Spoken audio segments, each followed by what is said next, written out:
You are standing at the edge of a shallow river. The water is low. The stones at your feet are wet and smooth. Thousands of them, almost all the same. You are not looking for food. You are not looking for a tool. And yet, your hand reaches down, closes around one particular stone, and lifts it out of the water. You turn it over. There is nothing useful about it. You cannot eat it. You cannot cut with it.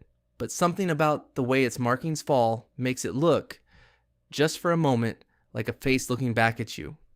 And instead of letting it drop, you keep it. This is not a story about a person on a beach last summer. This happened close to 3 million years ago. And the one holding that stone was not quite human yet. For as long as we have been becoming human, we have been picking things up and refusing to put them down. Not because they fed us, not because they cut or scraped or killed, because they caught something in us that we still don't have a clean word for. Over the next 20 minutes, you are going to meet the oldest objects your ancestors ever kept on purpose. And by the end, the strangest collector in this whole story might turn out to be you. Start with what a possession actually is. When you imagine the first human belongings, you probably picture tools. A sharpened stone, a wooden spear, a scraper for hides. That makes sense because those are the things that helped people survive. And survival is the story we're taught to expect from the deep past. But a tool isn't really kept. A tool is used. When it breaks or dulls, it's dropped and replaced. It has no hold on you beyond the job it does. What we're talking about here is different. We're talking about the first time a living creature held something it could not use, could not eat, and could not trade for anything, and chose to carry it anyway. Archaeologists have a strangely plain name for objects like this. They call them manuports. A manuport is something found far from where it naturally occurs, carried there by a hand and left otherwise untouched. No cut marks, no shaping, no sign it was ever a tool, just an object that does not belong sitting somewhere it could only have reached by being carried. And one of the most famous manuports on Earth is a single reddish pebble from a cave in South Africa. The cave sits in a valley called Makapansgat. Inside its ancient deposits, mixed with the bones of early human relatives, researchers found a small jasperate cobble, roughly the size of a fist. It was worn smooth by water long before it arrived, which means it came from a stream bed. But here's the problem. The nearest source of that kind of stone was not at the cave. It was kilometers away. This pebble did not roll into that cave. Something brought it. And the creature that brought it was almost certainly an Australopithecus, one of our small, upright, ape-faced ancestors walking that landscape millions of years before anything you would recognize as a person existed. The anatomist Raymond Dart, who spent his life studying these early hominins, was fascinated by this pebble for one specific reason. Turn it a certain way, and the natural chips and hollows in its surface line up into what looks unmistakably like a face. 2 eye sockets, a brow, a suggestion of a mouth. Dart called it the pebble of many faces.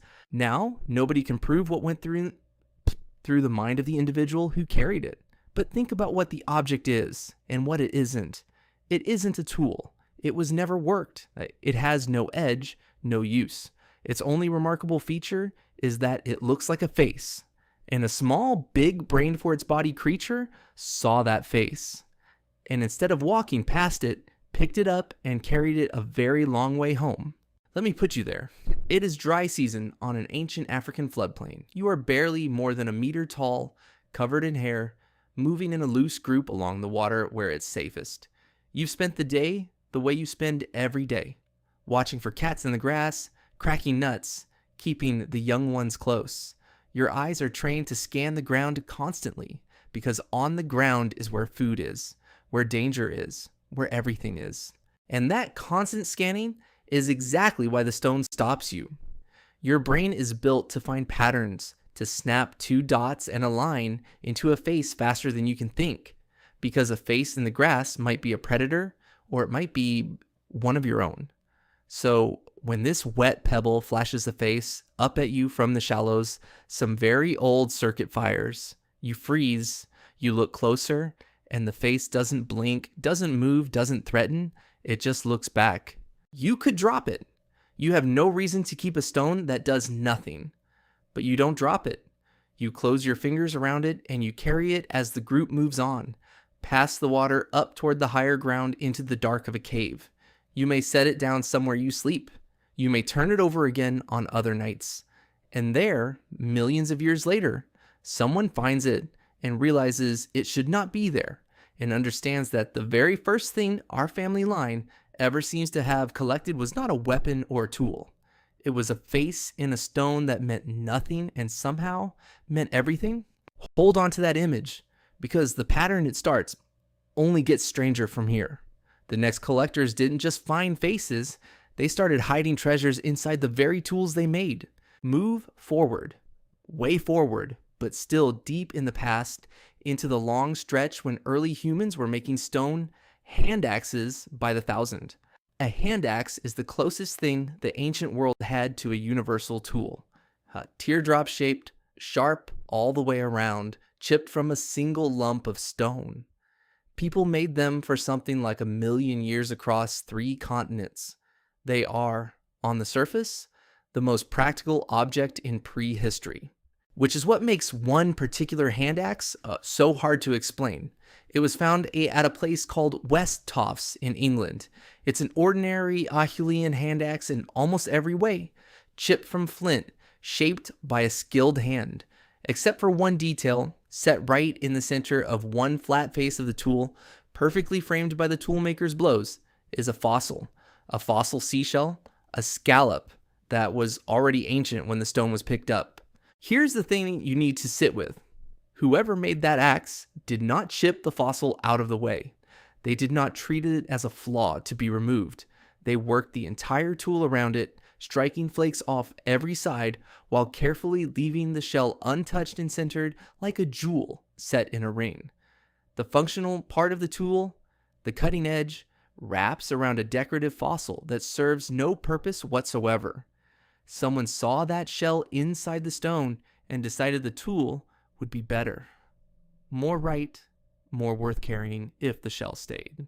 The anthropologist Kenneth Oakley spent years cataloging finds exactly like this, prehistoric objects that show early people noticing fossils, collecting them, and treating them as special. Sea urchins gathered and kept, fossil shells drilled and worn, stones chosen because a creature that died 100 million years earlier was locked inside them.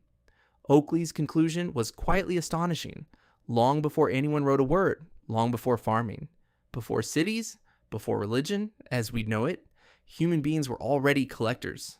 They gathered the strange, the beautiful, and the old for no survival reason at all. And it wasn't only fossils. Sometimes what an ancient hand kept was a stone that looked like a living thing. On the Golan Heights at a site called Barakat Ram, excavators found a small lump of volcanic rock, hundreds of thousands of years old, from a time when the tool makers were not our species but an earlier kind of human. Its natural shape already suggested a figure, a rounded head above a fuller body. When the researchers Francesco De Rico and April Nowell studied it under the microscope, they argued that a few of the grooves around the neck and along the sides were not natural at all, but had been deliberately worked with a stone tool, as if someone had noticed the figure hiding in the rock and helped it emerge. A second object, the Tanton figure, turned up in Morocco, from a comparable depth of the past, with the same uncanny suggestion of a body in the stone. Not everyone agrees these were shaped on purpose, and that argument may never fully settle. But notice that even in the most cautious reading, someone still had to look at a random lump of rock, see a figure in it, and decide that lump was worth carrying home. The face in the pebble was becoming a figure in the stone, and the ones noticing were still not quite us. This is where the deep past starts pressing on you a little, because you know this feeling. You have almost certainly kept something useless because it was beautiful, or old, or because it looked like something else. You have stopped mid-walk over stone or a shell, for no reason you could explain to anyone. That impulse is not modern. It may be one of the oldest things about you, but a pretty pebble is one thing. A fossil you happen to notice is one thing. What comes next is not a happy accident of a face in a stone. What comes next is deliberate. Objects stop merely catching the eye and start carrying meaning, worn on the body, chosen for what they say rather than only how they look. And the first people to make that leap were not us.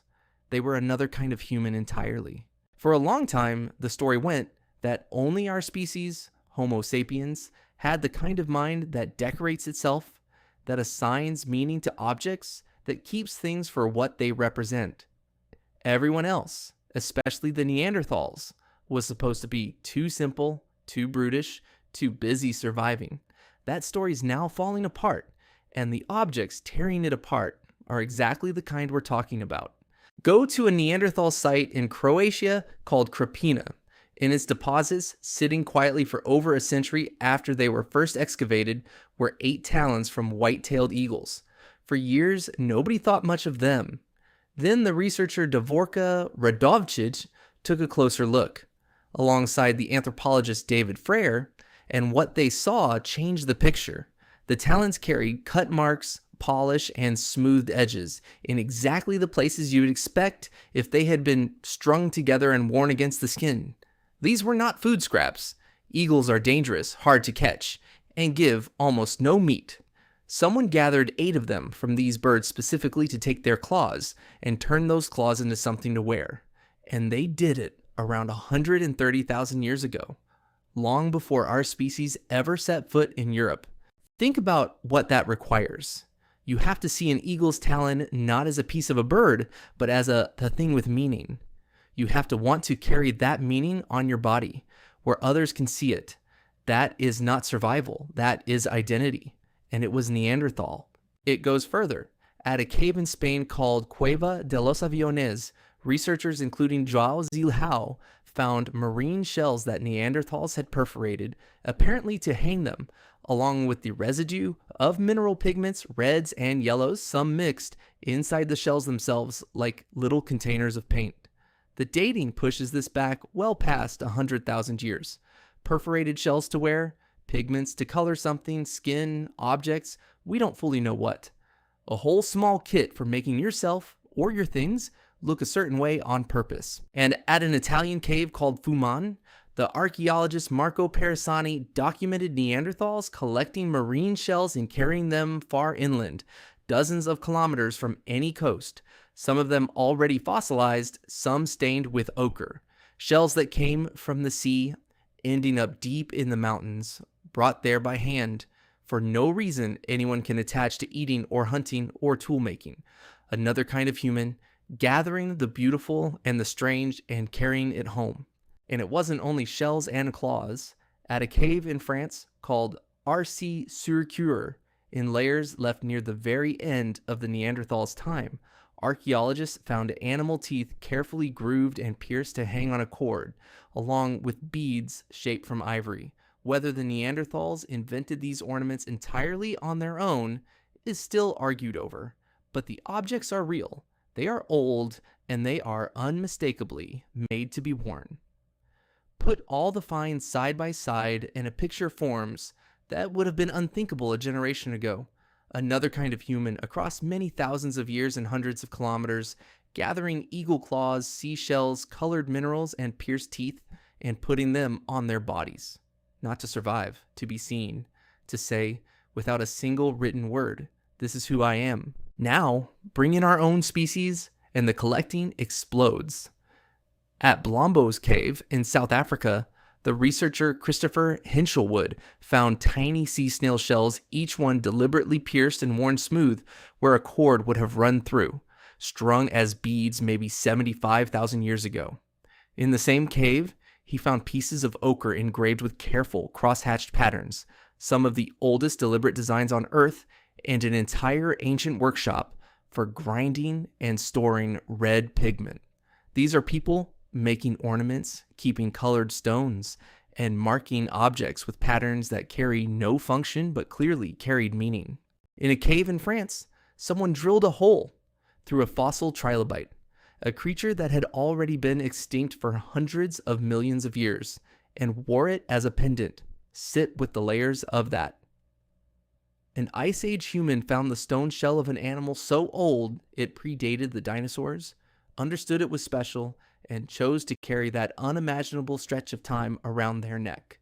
The trilobite was a fossil to them the same way it's a fossil to us. They were collectors of deep time, and they lived deep in time themselves. By this point, our own species was carrying the habit to an extreme. At Ice Age sites across Europe, archaeologists keep finding seashells strung as beads deep inland 100 kilometers or more from any coastline, sometimes much farther. The shells themselves are often small and plain. What made them precious was not beauty alone, but distance. Someone had carried them an enormous way, or traded for them hand to hand across the land, and everyone who saw them draped on a person knew it. The object had become a story you could wear, a marker of how far you had been or who you were tied to. The strange thing kept for its own sake had grown into something even stranger, a possession whose whole value lived in the mind, in what it meant and where it came from, rather than anything you could touch.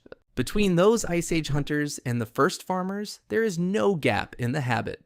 At Starcar in northern England, a lakeside camp from around 11,000 years ago, people left behind small perforated pendants of shale, one of them scratched with a faint, deliberate design, along with beads and pieces of amber, that warm, honey-colored resin that washes up on distant shores. Amber is light, useless as a tool, and often carried astonishing distances from where it forms. People wanted it anyway for its color, its glow, the way it seems to hold sunlight inside it. The collecting never stopped. It simply passed from one kind of human community to the next, unbroken, all the way to the edge of history. But the most haunting version of this behavior isn't something worn on the body. It's something given to the dead. And to see it clearly, I want to put you inside one more scene. Thousands of years closer to now, at a chambered tomb on a hilltop in Britain. It is the Neolithic, the age of the first farmers. The great stone monuments are being raised on a ridge called Dorston Hill, and at sites like it across the landscape, the archaeologist Nick Overton and his colleagues found something they did not expect scattered through. The places of the dead, rock crystal, clear quartz, not the ordinary flint that people napped into everyday tools, but transparent glittering crystal that had to be carried from sources far away, worked with obvious care, and then deposited in and around the graves of the community. Picture yourself as one of those people. Someone you loved has died. The community gathers on the high ground where the ancestors are kept, where the long mound holds the bones of the people who came before. You are carrying something in your hand that you traveled a great distance to obtain, that you kept wrapped and safe on the journey. You unwrap it now, and in the low light, it does something no other stone does.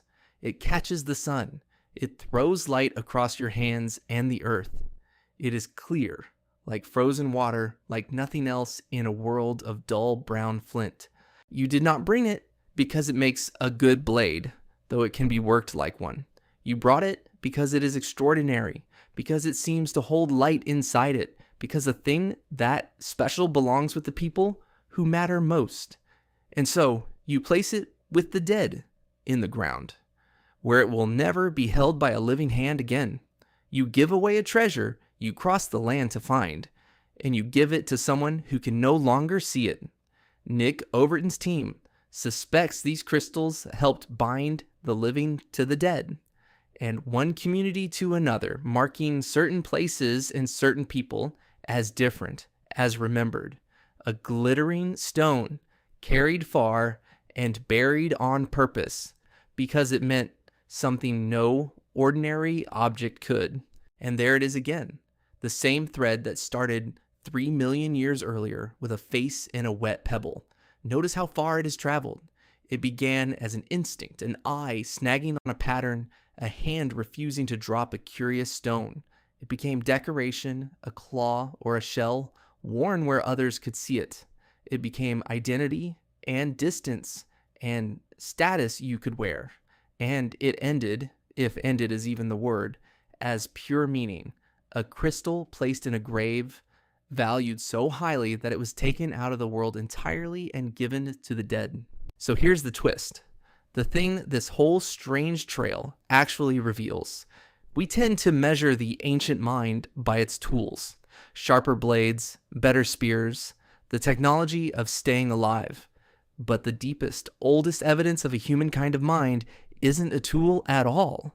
It's the useless object. It's the fossil in the hand axe that made the tool no better at cutting. It's the eagle-talon that fed no one. It's the crystal buried where no living hand would ever hold it again.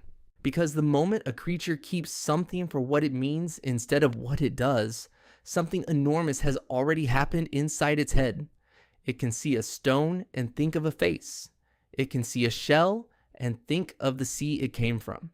It can hold an object and feel the weight of an idea, memory, beauty, belonging, loss. Collecting's not a hobby that showed up when humans got comfortable. Collecting is one of the very first fingerprints of a mind that lives partly in a world of meaning and not just a world of things. The junk was never junk. The junk was the point, which brings the whole 3 million years crashing straight into you. Because you do this. Right now, somewhere in your home, there is a drawer or a shelf or a box full of objects you will never use. A rock you took from a beach because the light hit it a certain way. A ticket stub, a shell, a pebble that looked just slightly like a face. Something a person who is gone once owned that you keep even though it does nothing. Because throwing it away feels like throwing away something much larger than the object. There is a well-studied quirk in how the human mind works here. We treat an object as though it soaks up a piece of the person or the moment attached to it, as if the thing itself carries an invisible essence that a copy could never hold. You don't need the science to know the feeling. You felt it holding something a grandparent owned, some worthless little trinket that suddenly weighs 100 pounds in your hand because they touched it, because it was theirs. That feeling is not sentimentality gone soft. It is a mind doing exactly what minds have done since before we were even human, treating an object as a vessel, loading a physical thing with something that has no physical form at all. You have almost certainly stood in a shop or a market and felt the exact pull that stopped an Australopithecus at the water's edge. Not, I need this, just, I want to keep this. You've worn something that meant more than it cost. You've held an object that belonged to someone who died and felt them in it. Every souvenir you've ever refused to part with, every stone in your pocket at the end of a long walk is the same instinct that carried a jasperate pebble into a South African cave before your species even existed. We like to think our inner lives are new, invented by civilization, by language, by everything that makes us modern. But the drawer of things you can't explain and won't discard is older than farming, older than firelit caves full of paintings, older than our species itself. It is one of the most human things you own, precisely because it is one of the least useful. So the next time you catch yourself reaching for something you have no reason to keep, some small strange object that only you can see the value in, don't be too quick to call it clutter. You are doing a very old thing. You are doing the thing that a small, upright creature did at the edge of a shallow river, close to 3 million years ago, when the stones at its feet were wet and smooth and almost all the same, and its hand reached down, closed around one particular stone, and refused to let it go.